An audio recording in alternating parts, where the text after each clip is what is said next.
네. 안녕하십니까. 오늘 2025년 3월 24일 94일차 아침 긍정 학원 시작해 보겠습니다.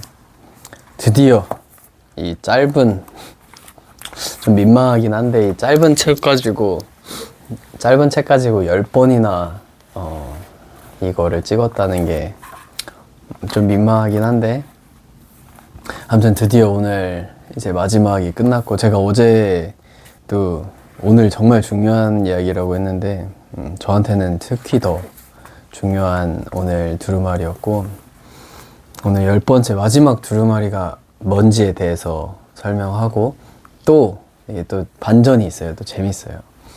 마지막에 이 10번째 두루마리가 끝나고 나서 그 후에 한 3페이지 정도 이제 이 하피드라는 주인공에 대한 이야기 스토리가 조금 나오는데, 이게 진짜 재밌어요.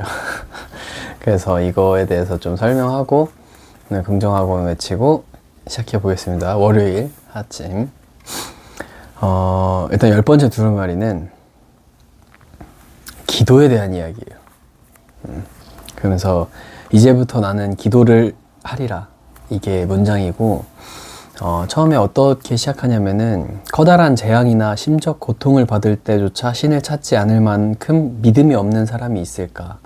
라는 질문을 던지고요. 경험과 상식으로는 도저히 이해할 수 없는 신비로운 일, 위험, 죽음 등과 마주치게 되었을 때 신을 찾지 않는 사람이 있을까? 라는 질문을 던집니다. 그래서 위급한 순간에 모든 피조물의 입으로부터 튀어나오는 그 본능적인 외침은 도대체 어디서부터 오는 것일까?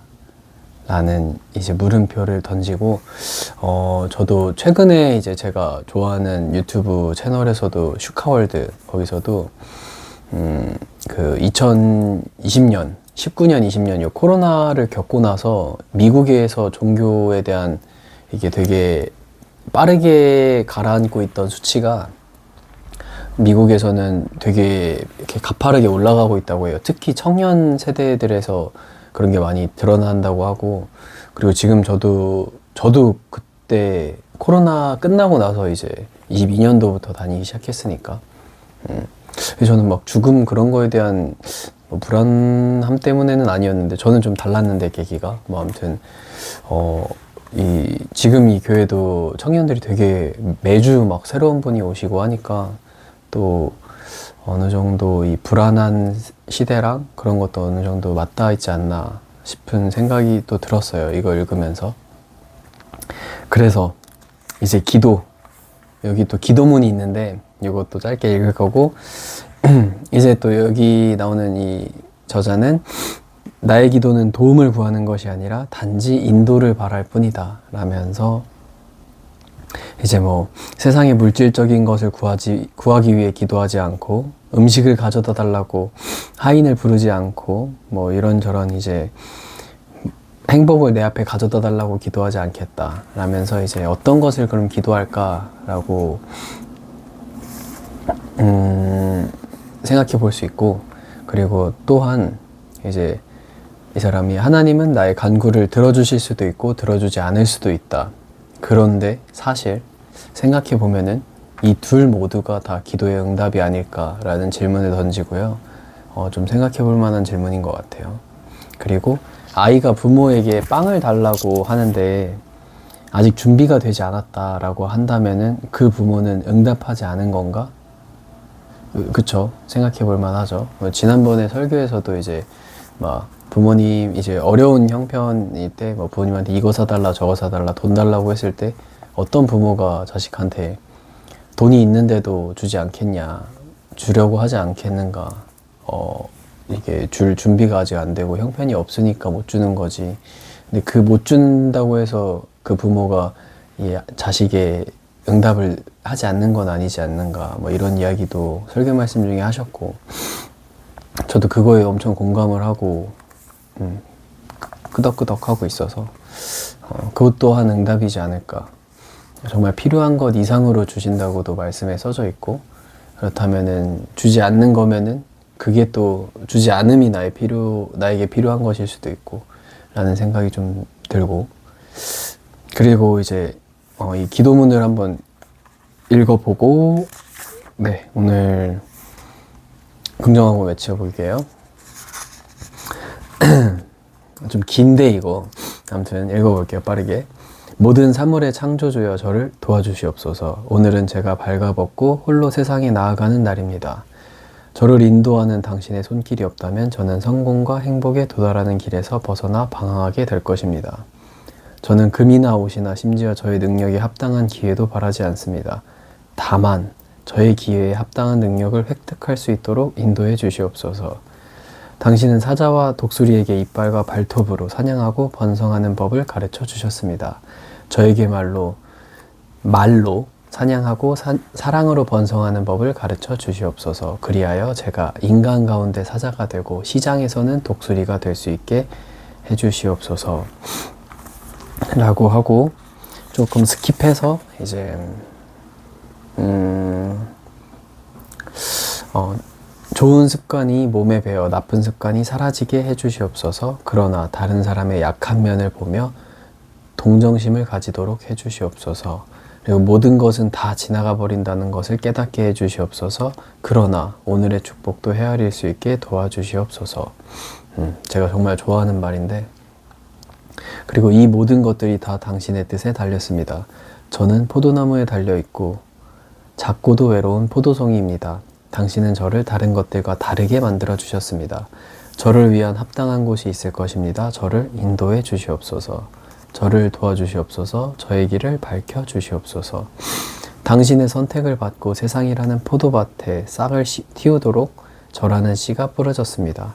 당신이 뜻하신 바대로 이루어지도록 저를 인도하여 주시옵소서. 이 보잘것없는 상인을 굽어 살피시옵소서. 저를 인도해 주시옵소서. 라는 기도가 10번째 두루마리였습니다. 기대했던 두루마리였나요?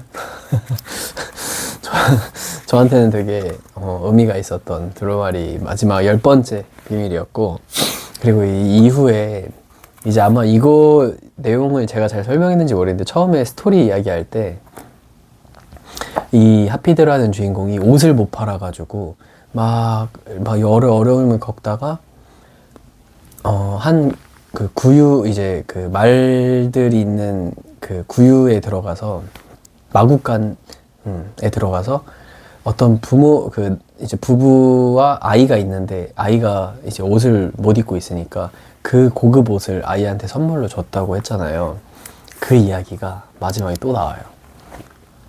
그래서 어떻게 이야기가 되냐면은 어떤 인물이 나오냐면은 여기서 그 사울이라는 인물이 또 나와요. 그리고 또 바울이라고도 불리는 사도 중에 사도라고 불리는 사울이랑 바울이 이제 나와서 이 하피드를 찾아와서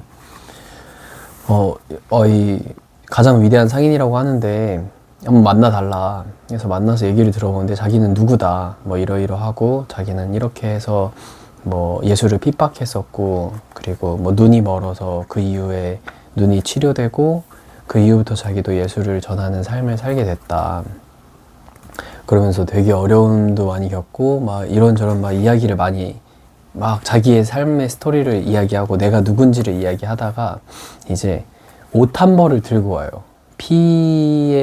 피범벅이 된 옷을, 피 묻은 옷을. 그래서 이 옷이 예수님의 옷이다 라면서 이 옷을 하피드한테 보여주는데, 그러니까 이 바울이라는 여기 이제 소설에서 바울이라는 캐릭터가 하피드를 찾아온 이유가 이 문장 때문에, 이 옷에 박혀있는 이 문양이 하피드의 그 상인의 문장이라서 그 옷에 이제 이 시발점인 하피드를 찾아온 거죠. 예수님이 입고 있던 그 옷. 그거가 이제 예전에 처음에 시작했을 때 나왔던 스토리에 제가 아마 그랬을 거예요. 이거 약간 스토리가 예수님 스토리인데? 이렇게 했는데 마지막에 그렇게 이야기가 끝이 나요.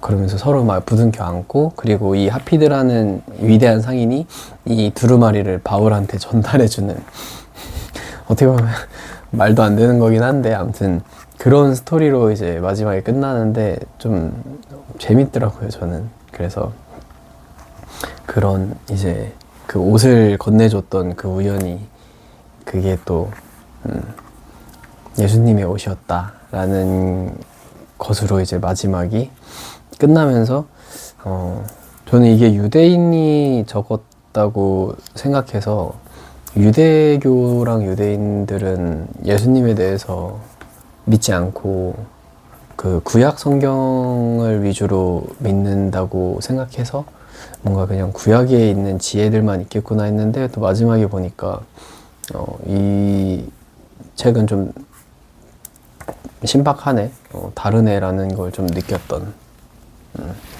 아무튼 나만 재밌었나? 아무튼 네, 그러면서 이제 이 하피드랑 이 바울, 사도 바울이랑 막 부둥켜 껴안으면서 이제 막 울면서 막 이런저런 이제 스토리와 마지막에 이제 이 두루마리를 전달해주는 또 뭐 그런 식으로 이제 이야기가 마무리됩니다. 위대한 상인의 비밀이. 네, 끝입니다. 이제 내일 다음부터는 또 어떤 책을 또 가져올지 네, 한번 찾아보겠습니다. 그럼 오늘 첫 번째 이제 긍정학원 외치고 하루 시작해 보겠습니다. 첫 번째, 나는 오늘 삶의 예배 자리에서 이웃사랑을 실천했다. 두 번째, 나는 영어를 꾸준히 공부하였다.